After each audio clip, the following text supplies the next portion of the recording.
I'm Morgan Webb. And I'm Adam Sessler. We're coming to you from the G4 studios in Los Angeles. Today, you'll find out everything you need to know about Fallout 3 straight from Todd Howard and the team at Bethesda.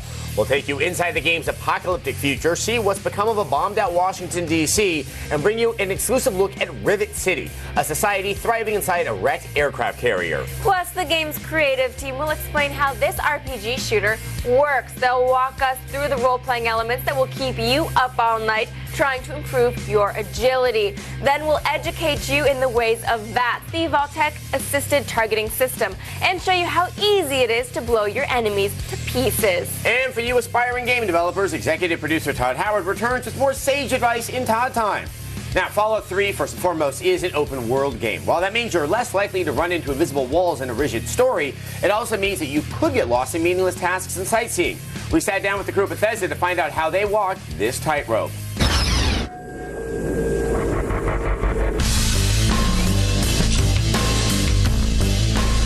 The developers at Bethesda are great at many things, especially creating living, breathing worlds for all to enjoy. The vast open universe of Fallout 3 is no exception. Developers went to great lengths to ensure that players would stay plugged in for the long haul.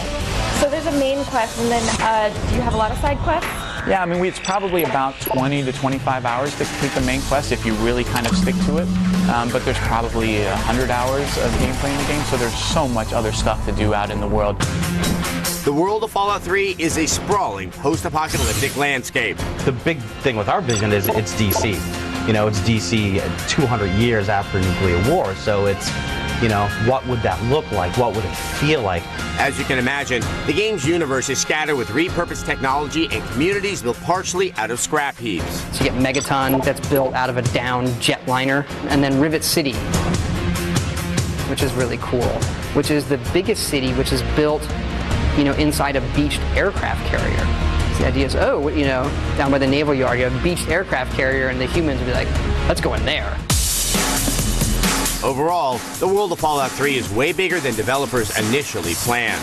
Okay, I think back to when the game was just a twinkle in everybody's eye, and then think about how the game looks right now. I mean, how is it different than it was originally imagined? We always start like, okay, we're only just doing this big, because we always get ourselves like way in over our heads when we make our games with features and size. And so we try to design a game to be smaller this time, but then we kept like, oh, I have a cool idea, and making the world bigger. So we inflated the world where it ended up being about twice the size in the outside. How do you keep people on track? You could run west and never get anything done. The main thing is just to have a nice, clear log of objectives. You know, we've made that a lot clearer in this game, so it's very just simple.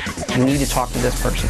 I had a feeling about you. Or you need to get this piece of information, and then if we've already told you where that is, like it's in a specific town, you have to talk to this guy. And it's not really a mystery. We you know, on the map is a dot. With a painstakingly detailed world, players will feel very tempted to explore. I'm really proud how, you know, we've managed to get all that together in a cohesive, you know, consistent experience that, you know, is a lot of fun. I've been playing the game myself for a while, and it just does not get old. Sounds like we'll have to set aside plenty of time to explore the vast open world of Fallout 3. As we've read in The Road, surviving the apocalypse is no easy task. Well, with all the mutant cannibals and, well, you know, the fallout. So to help you carry the fire, here are the top 5 ways to survive in Fallout 3.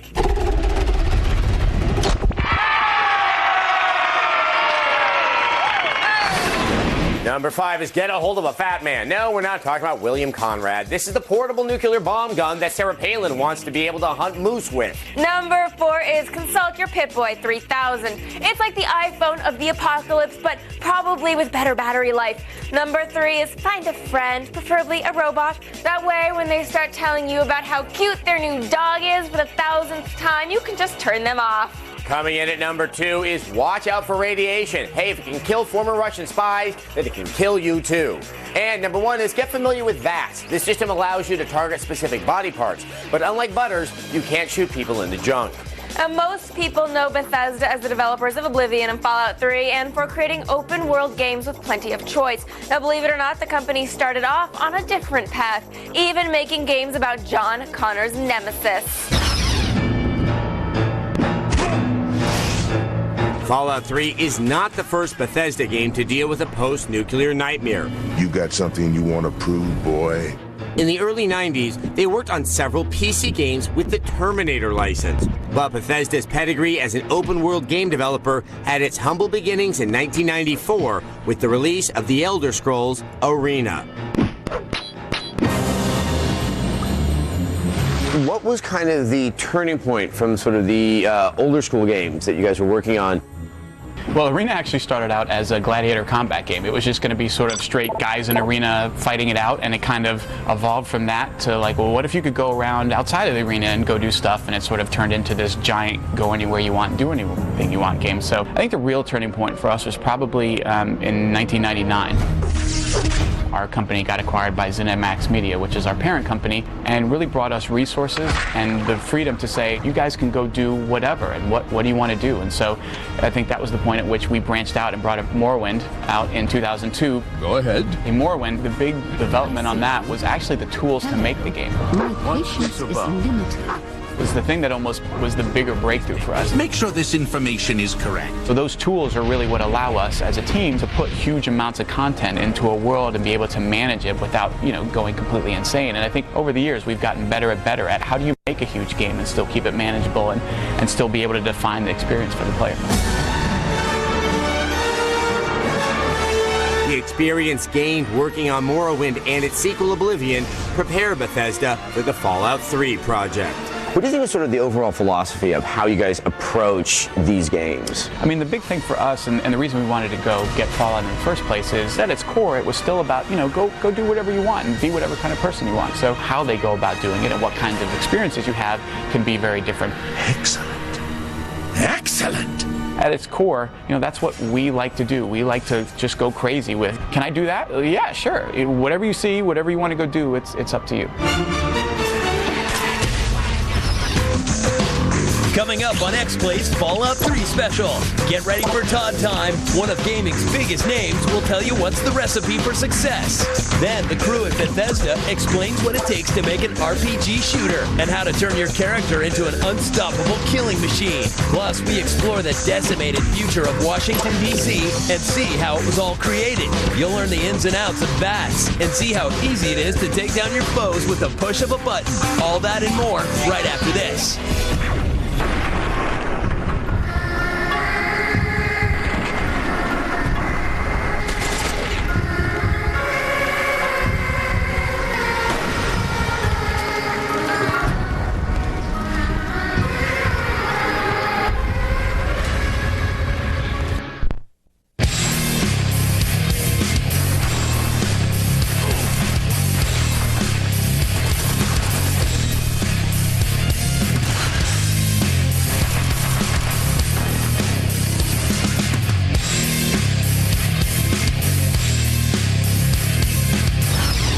Welcome back to xPlay's Fallout 3 special.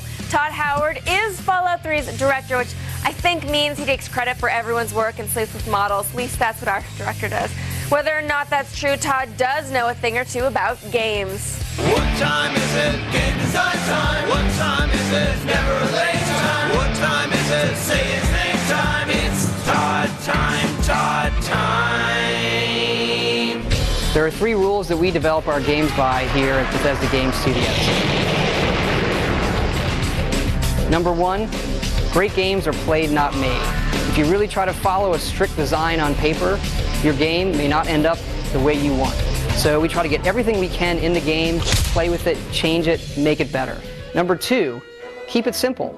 Our games are really, really big. They can get complicated sometimes. If we keep the rules for the player as simple as possible, they can understand it, and then all of that content can come together. Number 3, most important, define the experience. Try not to define your game by a list of features the game is going to have, but the experience the player is going to have. So this lets us weed out features that don't add to that experience and put in features and spend a lot of our development time on the features that really make that experience.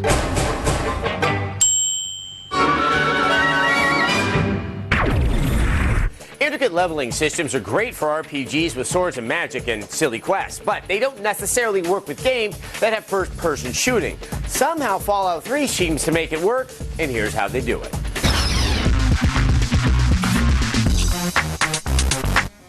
Bethesda is known for making some of the deepest and longest-lasting role-playing experiences in the industry, but Fallout 3 has this award-winning developer taking a shot at creating a different type of RPG than they're used to.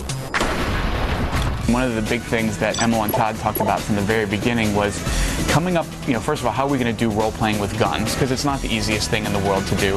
One of the fascinating things that you've been able to do with this game is make a game that can be an RPG or it can be a shooter. How did you reconcile those two genres? It was tough. We walked that line in our previous stuff between how actiony do we make it, how much we rely on your stats. We knew going into this that we were going to do some, first-person shooting, and then we wanted to do something more with role-playing and guns. You have the 7 main special stats: strength, perception, endurance, charisma, intelligence, agility, luck.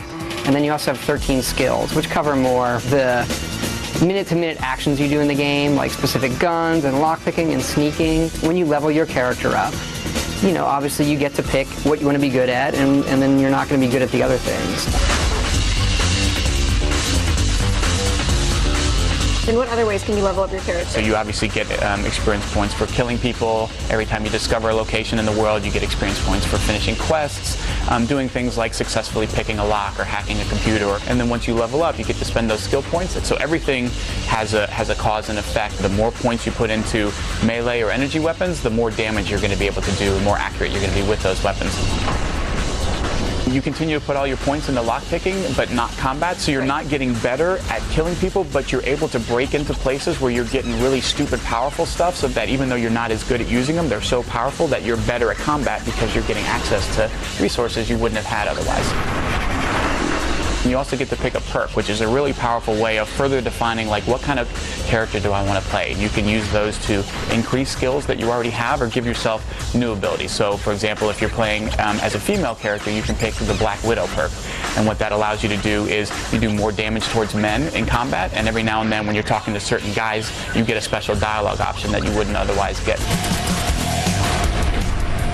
What's a detail in the game that maybe the average gamer isn't going to notice, but you guys put a lot of work into or you're really proud of? I'm really proud of how the leveling works. Because we've been through it so many different ways in all the Elder Scrolls stuff, we try to balance it, so that if you're going to go one way or the other, everything is as balanced as possible. And no skill really trumps another. But it comes across in the game really well. I think that's really hard to get right. We'll see what everybody thinks, but we're feeling really good about how that came out.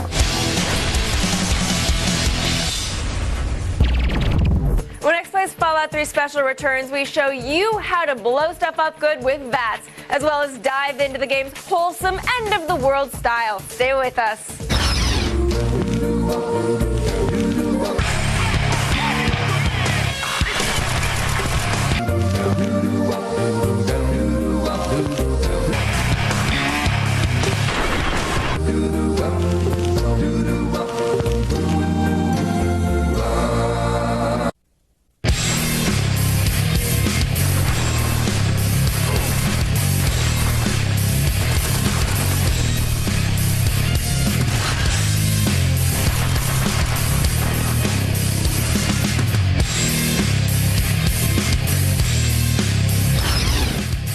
Welcome back to xPlay's Fallout 3 Special. This apocalyptic shooter marries Bethesda's style of open-world games and the 1950s retro happiness established by the original games. But like any marriage, it takes a little work and some Maryland mutant blue crowds.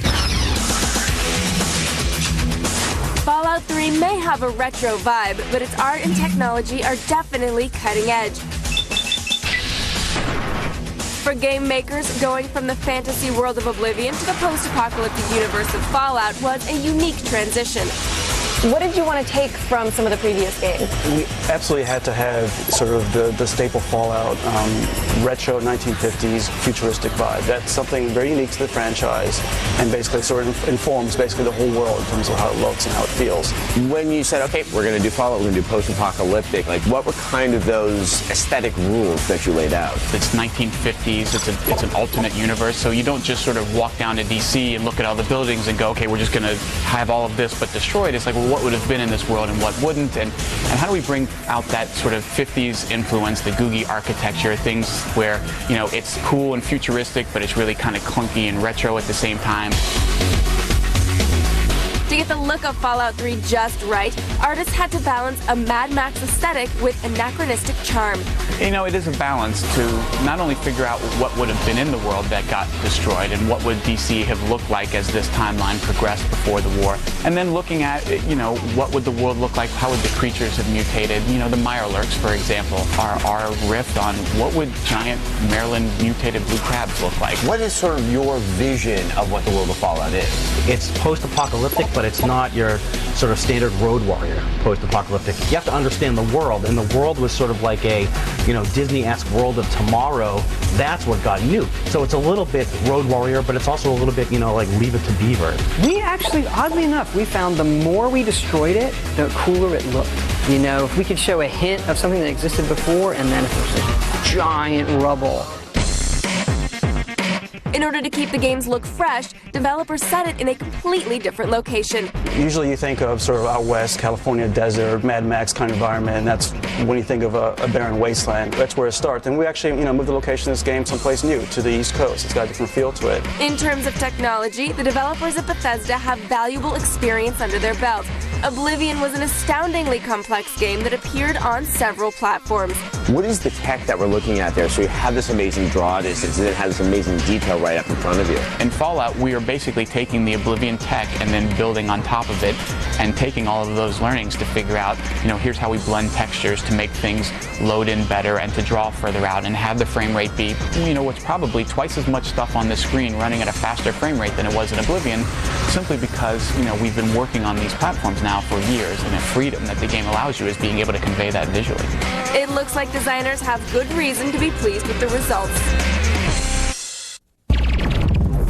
In a bombed-out, decimated Washington, D.C., most of your weapons are handmade, cobbled together from, well, whatever you can find. Railroad spikes, rocks, teddy bears, and made extra deadly thanks to VATS. Here's a closer look at Fallout 3's Instruments of Death.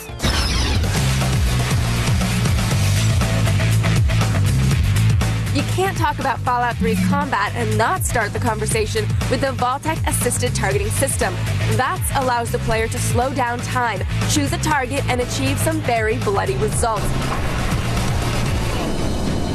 Now let's talk about that combat, because that's another huge difference. That's not just the guns from what you're used to in Oblivion or any of the Elder Scrolls games, but it's the VATS system that you have added in a kind of turn-based element into what is functionally a real-time shooter. In real time, trying to target somebody's arms can be pretty difficult. They're moving around, you're trying to get your crosshairs on it. VATS allows you to pause all of that, cue it up, and then it plays it back in this really fun cinematic mode that lets the actions play out in kind of a cool way. So you can go into VATS at any time, but you can only perform actions when you've got enough action points. So you use it up in VATS, and then you have a period of time in real time where you have to wait so they can come back. So you're sort of balancing how much do I want to do in real time, how much do I want to do in VATS. And the other thing is, the combat gets pretty heavy on you sometimes, and we didn't want someone who's just good at like a Call of Duty or a Halo to enjoy the game. And the VATS targeting system kind of hopefully breaks that down and makes someone who's not good at that stuff, makes their character on the screen, you know, a complete badass.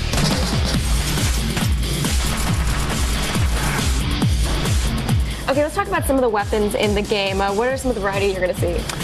You know, we still have all of the different types from the original game. So we have a nice mix of, you know, small guns, things like pistols, big guns, things like the Fat Man and the rocket launcher, energy weapons, melee weapons, unarmed weapons, which doesn't sound exactly right, but you do have unarmed weapons that you can use. Unarmed weapon? Well, you get things like the power fist, and just punching people in the head and using your power fist to punch their heads off.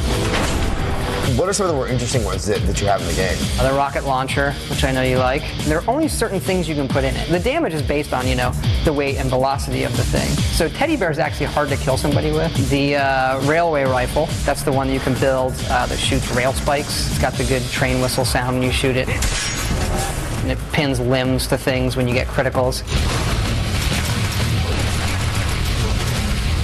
Now, I think it brings us to something that we've noted many times. It is a very violent game. Yes, we just were like, we need to, like, you know, ludicrous speed on the violence. You know, violence done well can be really, really funny, but we try to make it over the top so that you're kind of in on the joke. You know, when a guy's head blows up, his eyeballs are a bit too big and his optic nerve's a bit too long. It's just a ton of fun. Tons of bloody good fun. I can't wait to start splattering everywhere.